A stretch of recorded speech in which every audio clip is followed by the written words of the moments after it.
Assalamu alaikum viewers, welcome to the special transmission of ICC T20 World Cup जिसके super 12 मरहले का आगाज़ हो चुका है। मैचेस जारी हैं और आज दो मैचेस खेले गए सुपर 12 मरहले के, जो कि दोनों ही बी ग्रुप यानी जिस ग्रुप में पाकिस्तानी टीम है उस ग्रुप की ही चार टीमें आज मद्दे मुकाबिल आई थी। बांग्लादेश की जानिब से आज जीत के साथ वर्ल्ड कप कैंपेन का आगाज़ किया गया है। बांग्लादेश और नेदरलैंड्स आज आमने सामने थी। बांग्लादेश की जानिब से 144 रन बनाए गए, 145 रन का हदफ दिया गया, लेकिन जवाब में नेदरलैंड्स की टीम 135 रन ही बना सकी। बहुत क्लोज नहीं तो कुछ क्लोज मैच आज देखने में आया बांग्लादेश का और नेदरलैंड्स का, जबकि दूसरा मैच साउथ अफ्रीका और जिम्बाब्वे के दरमियान खेला गया, जो कि बारिश की वजह से मुतासिर हुआ। पहले 9 ओवर पर ये मैच लाया गया, जिसके बाद 9 ओवर में 79 रन बनाए गए जिम्बाब्वे की जानिब से, लेकिन जब बैटिंग करने आई साउथ अफ्रीकी टीम तो उनकी जानिब से चार्ज किया गया, लेकिन उसके बाद फिर बारिश हुई, जिसके बाद 7 ओवर्स का मैच कर दिया गया। लेकिन अनफॉर्चुनेटली ये मैच मुकम्मल ना हो सका, बेनतीजा ही ये मैच ख़त्म हो गया। तो ऐसे ही दोनों टीमों को एक एक पॉइंट जो है वो दे दिया गया है। और कुछ बात करेंगे गुज़श्ता कल के जो मैच की, पाकिस्तान बामुकाबला हिंदुस्तान, जो कि इस टूर्नामेंट का सबसे बड़ा मैच कंसीडर किया जाता है अनटिल अनलेस के पाकिस्तान फिर एक दफ़ा हिंदुस्तान के मद्दे मुकाबिल वर्ल्ड कप के फाइनल में नहीं आता। तो यही मैच सबसे बड़ा मैच जो कल गुजरा। कल के मैच में क्या गलतियां हुई, कैसे पाकिस्तान हारा, इसको भी डिस्कस करेंगे। आज के मैच को लेकर भी जो मैचेस हुए हैं साउथ अफ्रीका के लिए, ये कितना सेटबैक हुआ है आज के, जो एक उनके लिए कदरे आसान मैच था, जो कि आसानी के साथ वो जीत भी जाते, लेकिन वो ये मैच नहीं जीत सके। वो अपने 2 जो पॉइंट्स थे वो हासिल नहीं कर सके। एक एक पॉइंट मिला है। क्या ये आगे जाकर उनके लिए मुश्किलात पैदा करेगा और क्या पाकिस्तान के लिए इसमें कुछ अच्छा ऐसा है कि जो कल को पाकिस्तान का अगर मैच मुतासिर होता है बारिश से तो पाकिस्तान को भी कुछ शायद फ़ायदा हो सके, क्योंकि दूसरी जो टीम है हमारे ग्रुप में, जो बड़ी टीम कंसीडर की जा रही है, वो साउथ अफ्रीकी टीम ही है, जिससे अब पाकिस्तान का मुकाबला देखा जा रहा है। राना शाह नवाज साहब सीनियर स्पोर्ट्स एनालिस्ट जर्नलिस्ट मेरे साथ मौजूद हैं। राना साहब बहुत शुक्रिया आप मेरे साथ मौजूद हैं। आज साउथ अफ्रीका के साथ जो हुआ है, आप समझते हैं कि ये उनके लिए एक सेटबैक ही था, क्योंकि आसानी के साथ जिस तरह उन्होंने आके चार्ज किया, बहुत आसानी से वो मैच, शायद एक ओवर भी और हो जाता तो मैच जीत जाते, लेकिन मैच जीत नहीं पाए। देखिए बात ये कि अपना भट्ट साहब, पहले तो आपको सलाम पेश करूंगा जी वाले, और फिर अर्ज ये है कि जो कुछ साउथ अफ्रीका के साथ हुआ है ये किसी भी टीम के साथ ऑस्ट्रेलिया में हो सकता है, क्योंकि ऑस्ट्रेलिया की जो इस वक्त वेदर कंडीशन है वो कोई इतनी बेहतर नहीं है। वहाँ पे बारिश के बहुत सारे मैचेस के अंदर बारिश की जो है प्रेडिक्शन मौजूद है, और ये सारा कुछ जो है बाकी किसी टीमों के साथ भी हो सकता है। लेकिन ये कि एक अच्छी टीम, बड़ी टीम जो है, जो एक कमजोर टीम के मुकाबले में खेल रही हो और फिर उसके साथ ऐसा हो जाए, तो ये यकीनी तौर के ऊपर उस टीम के लिए भी, ये भी, और जो क्रिकेट देखने वाले होते हैं उनके लिए भी एक मायूस कुन सूरत हाल होती है। तो एक ऐसा मैच के जो साउथ अफ्रीका जीत सकता था, लेकिन अनफॉर्चुनेटली बारिश ने जो है उस मैच को खराब किया और साउथ अफ्रीका को जो है वो सिर्फ एक ही पॉइंट के ऊपर जो है वो गुजारना करना पड़ गया, और एक आसान सा पॉइंट जो है वो दूसरी टीम को भी मिल गया। तो ये है कि ये है तो कोई अच्छी बात नहीं, लेकिन अब क्या किया जाए, ऑस्ट्रेलिया का मौसम है और उसमें उस मौसम को में ना आप कुछ कर सकते हैं, ना मैं कुछ कर सकता हूँ, ना यहाँ वहाँ खेलने वाली टीमें कर सकती हैं। लेकिन ये है कि एक बड़ी टीम के लिए ये यकीनी तौर के ऊपर एक बड़ा लॉस होता है। जी अच्छा राना साहब, जिस तरह आपने भी बात की कि मौसम कुछ ऐसा है, प्रेडिक्शंस भी ऐसी हैं कि कुछ भी किसी के मैच में भी ऐसा हो सकता है, तो आप समझते हैं कि चूंकि पाकिस्तान अपना पहला जो बड़ा मैच था वो अनफॉर्चुनेटली हार चुका है, तो ऐसे में जो दूसरी बड़ी टीम है साउथ अफ्रीका, ये हमारे ग्रुप में, तो आप समझते हैं कि कल को अगर पाकिस्तान का भी एक मैच ऐसे ही खुदा न खास्ता ख़राब होता है, जो निस्बतन छोटी टीम के साथ होता है, तो फिर भी हमारे पास चॉइस बाकी रहेगी कि हम फिर भी फाइनल में जगह बना सकते हैं। बात यह कि आपको 92 का वर्ल्ड कप याद होगा, जब हम जीत गए थे तो सूरत हाल तो ऐसी ही थी कि हम तो अपने घर आने की तैयारियां कर चुके थे, बैग तैयार कर लिए थे लड़कों ने।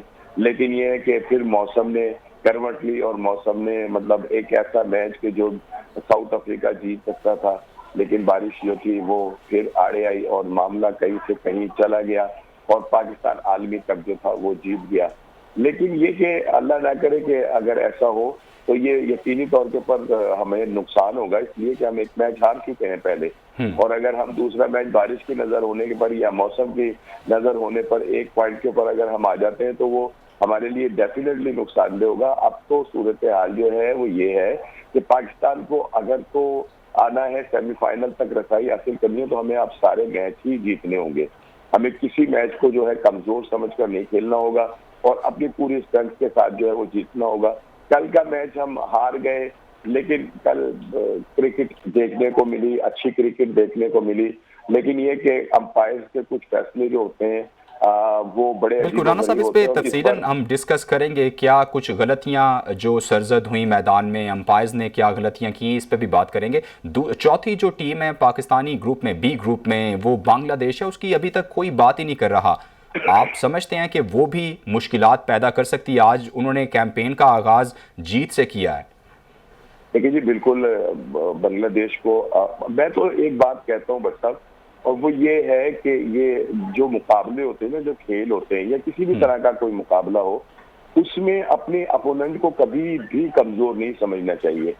क्योंकि जो बाज औकात हम जिन्हें कमजोर समझ रहे होते हैं ना, वही बड़े सख्त हरीफ जो है वो साबित होते हैं। तो बांग्लादेश जो है उसने माजी में बहुत अच्छा खेल पेश किया है, बड़ी बड़ी टीमों को हराया है और वो उसका कमबैक भी हो सकता है, वो वापसी की तरफ भी आ सकती है। और आज जो उन्होंने आयरलैंड को हराया है, तो आयरलैंड की कारकर्दगी भी बहुत, नीदरलैंड को हराया है। तो अब अगर हम गुज़िश्ता मैचों में देखें तो हॉलैंड की जो कारकर्दगी थी वो बहुत उम्दा रही है, लेकिन आज वो चारों शाने चित हो गए अपना बांग्लादेश के सामने। तो बांग्लादेश जो है वो उसको हमें इस तरह बिल्कुल मतलब कोई तरने वाला नहीं समझना चाहिए, बल्कि उसमें भी बहुत अच्छे अच्छे खिलाड़ी हैं। और अगर उनमें से कोई एक दो भी, मैं असल में ये जो होती है T20, इसमें होता ये है कि ये एक दो ओवर अच्छे और एक बहुत अच्छी सी पार्टनरशिप है, वो मैच को कहीं से कहीं ले जाती है। सो ये है कि आपके सामने बहुत सारी इसकी मिसालें मौजूद हैं कि कल 100 रन की पार्टनरशिप जो थी वो भारत को मैच जितवाने में कामयाब हो गई। तो बांग्लादेश को हमें इतना आसान नहीं लेना चाहिए जितना हम शायद सोच रहे हैं कि बांग्लादेश जो है वो उसकी क्रिकेट खत्म हो गई। ऐसा नहीं है। आज उन्होंने अपनी एक अच्छी टीम को हराया है और मजीद आगे चलकर अगर उन्होंने एक दो मैच और जीत लिए तो ये बड़ा दिलचस्प जो है सूरत हाल पैदा हो सकती है। जी अच्छा राणा साहब, जिस तरह आप कह रहे हैं कि हॉलैंड भी मुसलसल अच्छी क्रिकेट खेलती हुई आ रही है, तो आप समझते हैं कि जो एक्सपीरियंस होता है वो समहाउ वो कहीं ना कहीं आपको फ़ायदा पहुंचाता है? तो वही एक्सपीरियंस का ही आज फ़र्क था कि बांग्लादेशी टीम उन पे हावी दिखाई दी और आज मैच जीत गई। देखिए, बिल्कुल ऐसा ही है। जो तजर्बा होता है उसका कोई नेमुल बदल नहीं है, ठीक है ना। वलवले, जोश और जो है ना ईजान, वो अपनी जगह होता है, लेकिन एक्सपीरियंस जो होता है ना वो कहीं ना कहीं आकर जरूर काउंट करता है। और ये एक्सपीरियंस ही था कि जो आज बांग्लादेश जो थी जिसने मैच जीता है, ये बिल्कुल ठीक है कि जो उनकी दूसरी टीम थी नीदरलैंड, उनको हम कह सकते हैं कि वो बड़े जज्बे के साथ खेल रहे हैं, क्योंकि उन्होंने आलमी कप की जो है 12th की जो वो जो एक है उनका कैंपेन, उसके अंदर वो शामिल हुए हैं वो, और ऐसे तो नहीं शामिल हुए, उन्होंने मैच भी जीता है। सो ये है कि वो अगर जज्बे से खेले हैं तो जो उनके ओपोनेंट थे बांग्लादेशी, वो अकल से खेले और उन्होंने अपने तजर्बे का यकीनी तौर के ऊपर फायदा होता है। और तजर्बा जो है उसको एक साइड में नहीं रखा जा सकता। आपके जोश वलवले अपनी जगह होते हैं, लेकिन एक्सपीरियंस जो है वो एक्सपीरियंस होता है। जी अच्छा राणा साहब, इससे पहले कि हम कल के मैच के हवाले से बात करें, न्यूजीलैंड ने जिस तरह कैंपेन का आगाज़ किया है, चूँकि अगर ग्रुप ए की बात करें तो ऐसा लग रहा था, जो बातें भी हो रही थी, चहमगोइयाँ हो रही थी कि ऑस्ट्रेलिया और इंग्लैंड जो हैं वो बहुत मजबूत साइड T20 नज़र आ रही हैं। लेकिन जिस तरह से आउट क्लास किया पहले ही मैच में न्यूजीलैंड ने ऑस्ट्रेलिया को उनके होम ग्राउंड पर, तो वो तो उन्होंने बता दिया है कि हम भी खेलने आए हुए हैं और हम फाइनल्स में जगह बनाने आए हैं। बात यह कि न्यूजीलैंड को हम किसी तौर पे कमजोर नहीं समझ सकते। अगर वो पाकिस्तान से ट्राई एंगुलर हार गए तो इसका मतलब ये नहीं है कि वो एक कमजोर टीम है। लेकिन ऑस्ट्रेलिया का जो है, ऑस्ट्रेलिया में हारना, अपने ग्राउंड में हारना, अपने क्राउड के सामने हारना जो है, ये यकीनी तौर के ऊपर मैं इसको ना एक अपसेट कहूंगा, इसलिए कि ऑस्ट्रेलियन टीम जो है उसको बड़ा मतलब फेवरेट्स के अंदर उसको शुमार किया जा रहा था। जैसे अभी आपने फरमाया कि इंग्लैंड और ऑस्ट्रेलिया ये दो नाम है जिनको लिया जा रहा है कि शायद वो ये टूर्नामेंट जीत जाए। हालांकि ऐसा नहीं होगा, आप देखेंगे कि टूर्नामेंट का फाइनल कौन खेल रहा होगा। लेकिन ये कि ऑस्ट्रेलियन टीम जो थी उसको, अच्छा मैं एक छोटी सी बात करूंगा, आपकी भी, मैं आपके क्रिकेट नॉलेज को भी बहुत पसंद करता हूँ। आप बहुत अच्छा, बहुत उम्दा देख रहे होते हैं क्रिकेट को, समझ रहे होते हैं।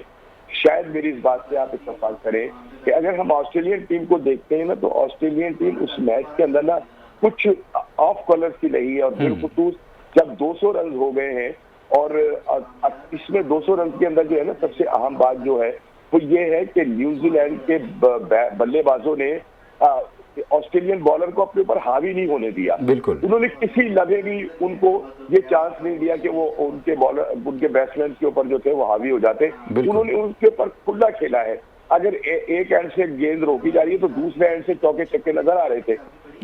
जब 200 रन से हो जाती हैं तो फिर इसका मतलब होता है 10 रन की एवरेज से आपने आगाज करना है, और 10 रन की एवरेज जो है तो बड़ी मुश्किल होती है। मैं जो बात कर रहा था, ऑस्ट्रेलिया ना अब उसके प्लेयर बड़े बल्की लग रहे थे, बड़े मोटे मोटे से हो गए, और उनका जो फिटनेस लेवल है वो उस तरह का नहीं था जैसा कि न्यूजीलैंड का था। न्यूजीलैंड ने कमाल कर दिया था अपना फील्डिंग में भी, और बहुत सारे 3-4 कैच उन्होंने बड़े उम्दा लिए। लिहाजा ये कि जो एक तवक्कुआत होती की जा रही थी ना ऑस्ट्रेलिया से, वो उसमें खेल के दोनों शोबों के अंदर जो थे वो बिल्कुल पीछे नजर आए। बॉलिंग भी उन्होंने अच्छी नहीं की। जब उनके ऊपर अटैक होना शुरू हुआ तो ऑस्ट्रेलियन बॉलर जो थे उनके हाथ पैर फूल गए थे, और उन्हें समझ नहीं आ रही थी गेंद कहाँ करें। और फिर जब बैटिंग में आए हैं तो पैदर पे जब आउट होना शुरू हुए, विकेटें गिरना शुरू हुई हैं, तो उसके बाद फिर वो चिरागों में रोशनी न रही, और नतीजा वो हुआ कि जिसको हम ये कह सकते हैं कि जो आगाज था वो ही बड़ा हौलनाक किस्म का साबित हुआ। और एक ऐसी टीम के जिसको सब राणा साहब, मेरे ख्याल से जिस तरह से आगाज किया न्यूजीलैंड साइड ने, जिस तरह से बैटिंग डिस्ट्रक्टिव बैटिंग की गई, जो एलन थे उनके ओपनर थे, 16 गेंदों पे 42 रन बना दिए। आई थिंक के वहीं से ही वो उनका पलड़ा भारी हो गया था मैच में। यकीनी तौर के ऊपर उनके जो टॉप ऑर्डर है उस सारे ही बहुत अच्छा खेले, और इसमें कोई शक नहीं कि एलन की जो इनिंग थी वो मैच विनिंग इनिंग थी, कि उन्होंने बिल्कुल भी एक एंड को ना संभाल कर रखा, और उस एंड से ही स्कोर हो रहे थे। वो जो हिट मारते थे वो बहुत मुश्किल से रुक रही थी, वो चौके की तरफ चली जाती थी या छक्के की तरफ चली जाती थी। तो असल बात जो है ना वो ये है कि उस मैच में ऑस्ट्रेलिया को न्यूजीलैंड ने कतई तौर के ऊपर कोई ऐसा मौका नहीं दिया कि जिससे वो उन न्यूजीलैंडर्स के ऊपर जो थे ना, कीवीज के ऊपर हावी होते। उन्होंने बिल्कुल बैटिंग के अंदर भी उनके ऊपर वो छाए रहे, और उनके बॉलर की खुल के उन्होंने पिटाई की, और नतीजा ये निकला। और होता भी ये है भट्ट साहब कि जब आप चाहे कितना मर्जी अच्छा बड़ा बॉलर हो, अगर उसको ओवर में 1-2 चौके लगने शुरू हो जाते हैं तो उसकी लाइन लेंथ जो है डेफिनेट डिस्टर्ब होती है। और अगर कोई छोटा सा भी बॉलर है और उसको उस पर रन्ने नहीं हो रही हैं, तो वो मतलब हर ओवर के बाद जब दूसरा ओवर करने आता है तो उसके अंदर एक नया जज्बा और एक नई तरंग होती है। और दूसरा राणा साहब, जब बॉलर्स का साथ फील्डर्स दे रहे हो, आपने देखा होगा जिस तरह की फील्डिंग का मुजाहिरा किया न्यूजीलैंड की टीम ने, तो जब इस तरह के कैचेस, फ्लाइंग कैचेस आप देख रहे हो, आपके फील्डर्स आपका साथ दे रहे हो, तो हौसले वैसे ही बढ़ जाते हैं बॉलर्स के। जी, मैंने बिल्कुल ये भी बात की थी कि उन्होंने जो कैच पकड़े हैं वो तो कहते हैं ना कि मतलब कैचेस विन मैचेस, तो ये तो हुआ है कि उन्होंने कई गैर यकीनी कैच जो थे वो पकड़ लिए, और उसका नतीजा ये हुआ कि ऑस्ट्रेलिया जो था, जिसके हवाले से ये कहा जा रहा था कि शायद वो इस मर्तबा की चैंपियन टीम हो, वो चैंपियन टीम नहीं रही, वो हार गई। राणा साहब, कल उसी चैंपियन टीम का कल जो है ना मुकाबला होगा, सामना होगा श्रीलंकन टीम से, एशियन चैंपियन से, जो अभी हाल ही में बहुत अच्छी क्रिकेट खेलते हुए आ रहे हैं। कल क्या होने जा रहा है, आप क्या समझते हैं कि चूंकि ऑलमोस्ट ऑस्ट्रेलिया के लिए एक तरह से ये डू एंड डाई सिचुएशन होगी, अगर वो ये मैच हार जाते हैं तो फिर बहुत ही मुश्किल हो जाएगा उनके लिए फाइनल्स में जगह बनाना। देखिए जी, बात ये कि मैं किसी तौर पर भी श्रीलंकन टीम को अंडर एस्टिमेट नहीं करूंगा।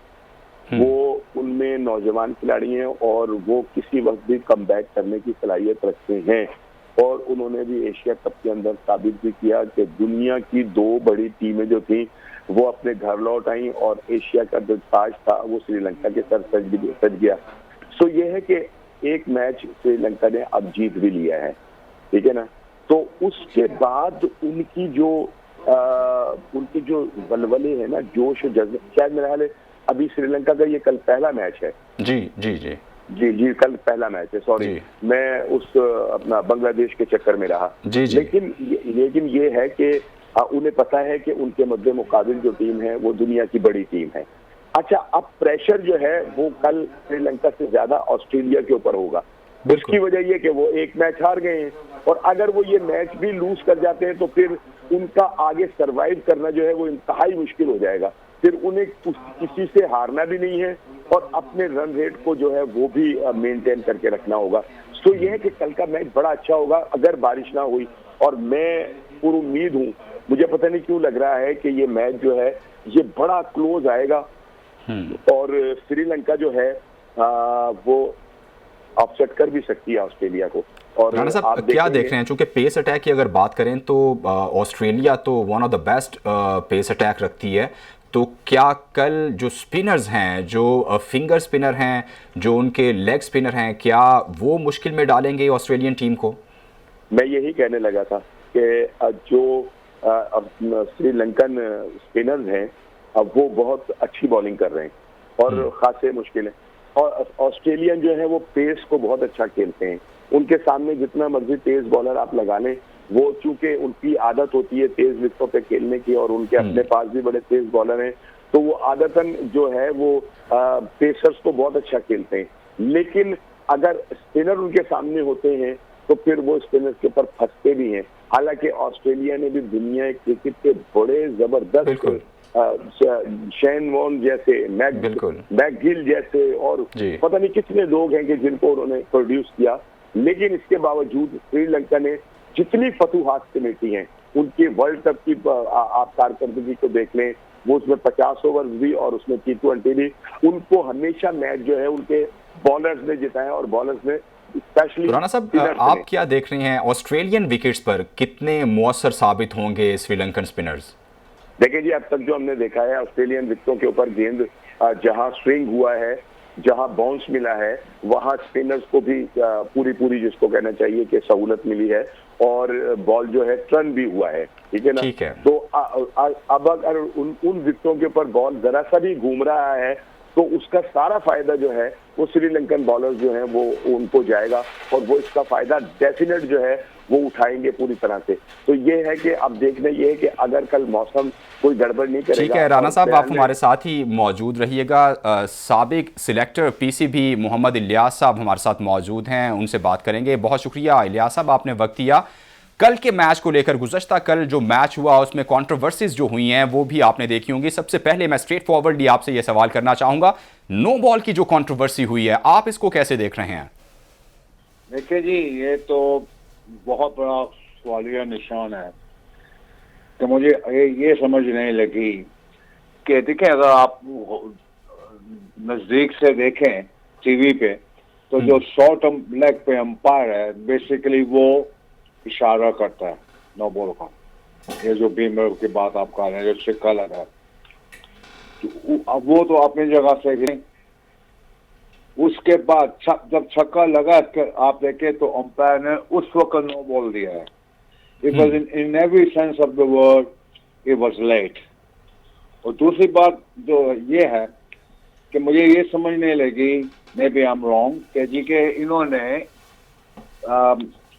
व्यू क्यों नहीं लिया अंपायरों ने। इफ दे आर डाउट था तो व्यू क्यों नहीं लिया। और तीसरी बात ये है कि बाबर आजम को चाहिए था, he should have been stood up on his, you know, ताकि से लड़ता इनसे और अब खुद इशारा कर देता कि वो तो इलियास साहब उन्होंने काफी प्रोटेस्ट किया है, वो लेग अंपायर के पास भी गए हैं लेकिन उनकी सुनवाई नहीं हो सकी। देखो उसमें तो क्या शॉर्ट लेग के अंपायर ने तो मूव भी नहीं किया, हिला ही नहीं, उसका कोई उंगल तक नहीं हिली, बाजू तो दूर की बात है। ये मेरा ख्याल है कि पाकिस्तान के लिए बड़ी ज्यादती हुई है पाकिस्तान के साथ। और दूसरी बात जो एक और जो मैंने अभी तक किसी से ये बात कहते नहीं सुना कि जब टॉस हुआ था तो आप देखें कि टॉस जब हुआ है वो राउंड वो जो मार्किंग लगी होती उस पर नहीं गया, काफी आगे गिरा है। तो वो जो अंपायर रेफरी था थर्ड अंपायर हुआ मे भी, वो वहां जाके उसने इशारा इंडिया की तरफ कि ये टॉस जीते हैं। Babar Azam didn't even try to look, इतने डिस्टेंस से आपको पता नहीं चल सकता कि जी टॉस कौन जीता है। ये भी देयर इज अनदर रीजन, आम सरप्राइज के क्या क्या हो रहा था। अगर आप दोबारा देखें जी, ये भी कंट्रोवर्सी आ रही है कि उन्होंने ऐसा महसूस हो रहा था कि जानबूझकर अपने कॉइन को जो है ना दूर फेंका है, तो इस पर भी बात हो रही है मीडिया में। मैं हो सकता है मैंने ये जो सॉरी करें आवाज। जी जी, आप बोलिए इलियास साहब। मैं ये कह रहा हूँ कि किसी ने इशारा नहीं, लेकिन वो तो ठीक है बात, लेकिन बाबर आजम को वहां वॉक करके देखना चाहिए था। He should have looked at it. तो ये भी तो एक चीज है।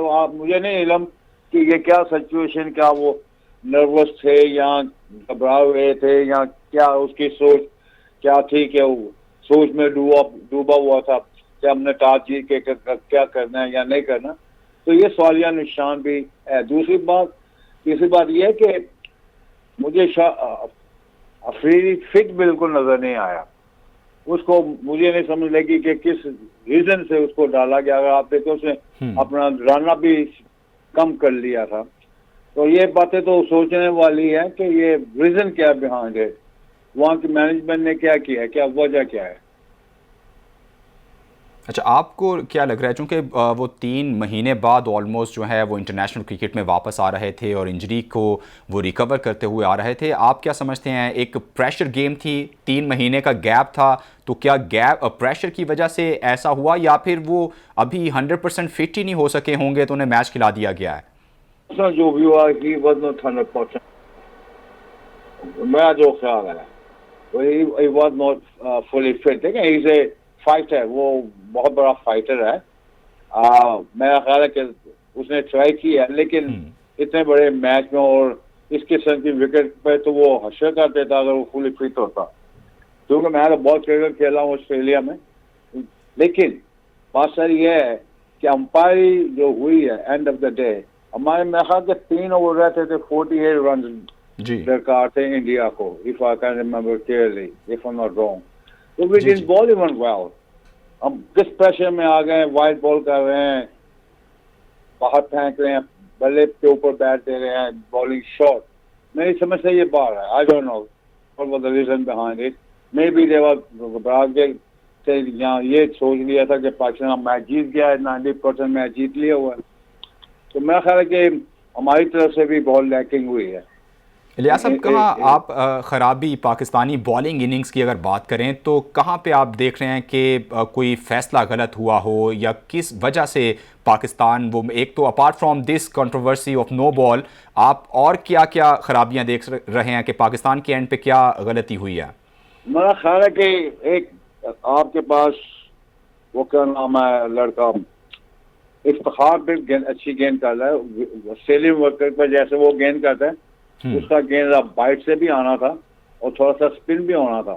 तो मेरा ख्याल है कि we should have tried 1 or 2 over in between running. तो मेरा ख्याल है ये भी सोच के गलती। देखिए बात सारी है कि लक दिन वी फील्डेड वेल, हमने बैटिंग बहुत, दोनों इफ्तिखार ने और शान ने आउट क्लास बैटिंग की है। बिल्कुल, क्योंकि ऑस्ट्रेलिया की विकेट जो थी, मेलबोर्न की विकेट जो थी, उसमें ड्यू था दोनों सिर्फ ओपनिंग बैट्समैनों को, अर्ली बैट्समैनों को प्रॉब्लम हुई है, वो होनी थी बारिश की वजह से। लेकिन बात सारी ये है कि हमने लास्ट 3-4 ओवर में didn't really work it out. Unfortunately, I thought we were going to win this match.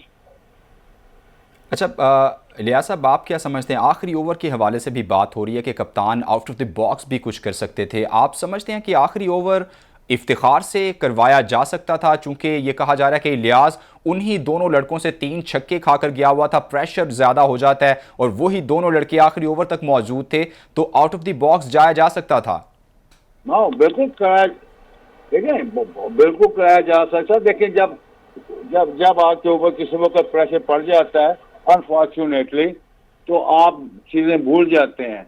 तो मेरा ख्याल है कि बिल्कुल कराया जा सकता है। तो दूसरी बात यह है कि पता था कि ये विकेट जो है सी में होगी, तो हमें जो फिट फास्ट बॉलर था, जैसे जूनियर है टीम के साथ, क्या अच्छी मोहम्मद खासी वसीम गेंद जूनियर गेंद जी। मोहम्मद वसीम जूनियर जो है वो भी अच्छी खासी गेंद का not only can bowl, he can hit the ball too, तो उसके बल्ले में भी गेंद आता है तो वो बाहर जाता है। तो मेरा ख्याल है दैट वाज अनदर प्रॉब्लम हम लेकिन बात ये थी कि इट वाज डिसाइडेड, जो मैं कहूँगा ये पाकिस्तान के ऊपर इन्होंने डाल दिया ये मैच, जैसे मुझे लग रहा है that was not fair on Pakistan. उन्होंने डिसाइड कर लिया हुआ था कि जी अच्छा, Pakistan have to lose this game. ठीक है, बहुत शुक्रिया मोहम्मद इलियास, साबिक चीफ सेलेक्टर पीसीबी हमारे साथ मौजूद थे। राना शाह नवाज साहब हमारे साथ मौजूद होंगे। अभी मुझे ब्रेक लेनी है, ब्रेक के बाद गुफ्तगू का सिलसिला जारी रहेगा। Take a break.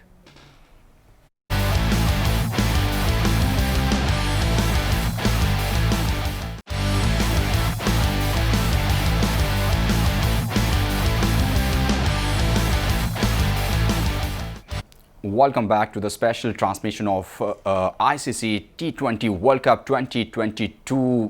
आज बात कर रहे हैं हम सुपर 12 मरहले की, और कल जो मैच हुआ उस हवाले से अब मैं बात करना चाहूँगा। राना शाह नवाज ही मेरे साथ मौजूद हैं। राना साहब, कल जो कंट्रोवर्सी तो जो हुई उस पे हम बात करेंगे, लेकिन आप क्या देख रहे हैं? बिल्कुल जीता हुआ मैच, आसानी से ऐसा लग रहा था कि मैच हमारे हाथ में। आखिरी 3 ओवर्स पे 48 रन दरकार थे, गो कि उनके दोनों ही बड़े जारहाना बल्लेबाज क्रीज पे मौजूद थे, लेकिन पाकिस्तानी बॉलर्स भी अच्छी बॉलिंग करते हुए आ रहे थे। क्या हुआ, कहां गलती हुई? देखिए जी, बात ये कि पहले तो मैं यकीनी तौर के ऊपर ना विराट की तारीफ करूंगा। उसने बड़ी कैलकुलेटेड इनिंग खेली है, और उसको कल फुटबॉल नजर आ रहा था। वो जो हम क्रिकेट की इस तरह में बात करते हैं ना कि किसी बॉलर को, किसी बैट्समैन को ना गेंद जो है वो फुटबॉल नजर आना शुरू हो जाता है, तो विराट को कल बॉल जो था वो फुटबॉल नजर आ रहा था। दूसरी बात यह है कि कल के मैच में भारत के खिलाफ पाकिस्तान की जो कप्तानी थी वो इंतहाई मायूस कुन कप्तानी थी। उन्हें कप्तान को कई फैसले करते हुए जो था सोचना चाहिए था कि वो क्या कर रहे हैं। स्पेशली जो आखिरी ओवर था नवाज का, वो कराने का कुछ तुक ही नहीं बनता था, ठीक है ना। उनको चाहिए था कि नवाज को वो पहले ओवर करवा देते, ठीक है। राना साहब, जब ये सवाल उनसे पूछा गया पोस्ट मैच, जब वो प्रेस कॉन्फ्रेंस कर रहे थे, तो उन्होंने कहा कि वो यही इंतजार कर रहे थे कि कोई विकेट हमारा पेसर ले ले तो उसके बाद ये ओवर जो है ना आजमाया जाए। बस उन्होंने इंतजार किया और मैच हाथ से निकल गया। ये विकेट लेने वाली सोच तो थी, वो तो बहुत बात की थी। इससे पहले जब वो ओवर करा रहे थे तो उनके ओवर करवा देने चाहिए थे। अच्छा, एक चीज, दूसरी बात यह है कि जैसा कि अभी इलियास साहब कह रहे थे, इलियास साहब ने एक बड़ी अच्छी बात की। मैंने कल भी इस पर कई आपके चैनल पर भी बात की थी, और 1-2 चैनल पे और भी जब मेरा बीपर हुआ तो मैंने यही कहा कि शाहीन कल मुकम्मल तौर के ऊपर फिट नजर नहीं आ रहे थे। बिल्कुल छोटे स्टार्ट से उन्होंने गेंद किया है, ठीक है ना, और गेंद के अंदर उनके वो जान नहीं थी कि जो शाहीन की बॉलिंग का खासा है। तो इसका मतलब ये हुआ कि हमने उन्हें मुकम्मल तौर पे फिट होने से पहले ही एक बड़ा मैच जो था वो खिलवा दिया। हालांकि अगर हम देखें तो हमारे पास यकीनी तौर के ऊपर राना साहब, ये मैनेजमेंट की स्ट्रेटजी तो नहीं थी कि जैसे कहते हैं कि वो शेर की मौजूदगी भी आपको खौफजदा करती है, तो शाहीन की मौजूदगी सिर्फ उनको जरा एक पैंतरा आजमाया गया भारतीयों के सामने? नहीं, ये तो अगर होता आमिर के लिए होता ना कि आमिर टीम में होता और आमिर को ना खिलाया जाता, तो फिर तो शेर का डर था। क्योंकि जिस तरह आमिर ने भारतीय बल्लेबाजों को आगे लगाया ना, पाकिस्तान के किसी बॉलर ने नहीं लगाया। तो भारतीयों के सामने तो अगर कोई शेर है ना तो वो हमारा आमिर है। और अब उन्होंने शायद इस बात का इजहार किया है कि वो दोबारा से T20 खेलने के लिए रजामंद है। हालांकि उनको इस तरह की बातें जो थी वो वर्ल्ड कप से पहले ही कर देनी चाहिए थी। खैर, थोड़े डजंट मैटर, ये एक अलग बात है कि हुआ क्या है और क्या नहीं हुआ। तो कल की जो सूरत हाल थी उसमें शाहीन मुकम्मल फिट नजर नहीं आ रहे थे, और ये देखा भी आपने कि वो अपने पूरे रनअप से उन्होंने बॉलिंग नहीं की। बिल्कुल। इसके बाद एक और जो सबसे अहम चीज है वो ये है कि हमारी बदकिस्मती ये चल रही है कि जब हमारे मिडिल ऑर्डर कुछ करना शुरू होते हैं तो हमारे टॉप ऑर्डर खत्म हो जाते हैं। जब टॉप ऑर्डर कुछ करते हैं तो मिडिल ऑर्डर जो है वो रह जाते हैं। तो हमारी बैटिंग के अंदर कंसिस्टेंसी है वो नहीं आ रही। वो अगर आगे, अब देखे ना, कल हमारे दोनों ओपनर जो हैं वो जल्दी आउट हुए। सारा जो था जोर वो जो था वो मिडल ऑर्डर पे आ गया। और कल अगर थोड़ी सी हिम्मत ना करते इफ्तिखार और शान मसूद अगर अच्छी बैटिंग का मुजाहरा ना करते तो मेरा ख्याल था कि पाकिस्तान जो है वो शायद 140 भी ना कर पाता। लेकिन ये कि उन दोनों की हिम्मत ने, अब आप ये देखें कि वो जो जिनको हम मुसलसल खिलाए चले जा रहे हैं, आसिफ क्या कर रहे हैं। आसिफ को आपने देखा कि उन्होंने कितनी बेतुकी हिट जो है वो मारी है, ठीक है ना। आपने हैदर को देखा कि उन्होंने मुंह उठाकर जनाब मार दी। यार ये क्या हो रहा है, इसको क्यों नहीं जो बेंच के ऊपर लोग बैठे हुए हैं वो देख रहे हैं और इनको क्यों नहीं समझा रहे कि आप ये कर क्या रहे हैं।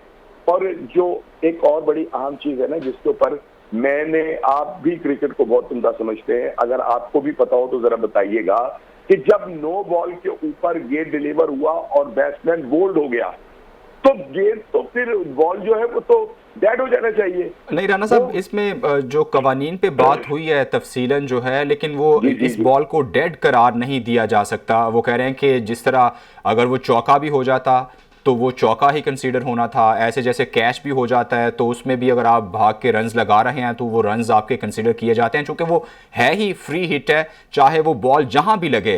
वो ये ऐसी चीज नहीं है कि उसे डेड बॉल करा दिया जा सकता है। चले ये छोड़ दें अगर ऐसा है, क्योंकि मुझे इसके कानून का मालूम नहीं था, लेकिन इस पर भी बड़ी बात हो रही है कि अगर तो वो बोल्ड हो गया तो फिर इसका मतलब ये कि अब वो बॉल जो है वो डेड हो जाता है। अगर कैच पकड़ने के बाद बंदा खड़ा हो जाए तो क्या बैट्समैन वो भागेगा? ठीक है राना साहब, वक्त की कुछ किल्लत है, आपसे फिर मैं बात करेंगे। नाज़रीन, वर्ल्ड कप जो है आपका और हमारा साथ भी जारी रहेगा। अभी तक के लिए मुझे इजाज़त दीजिए। अल्लाह हाफिज़।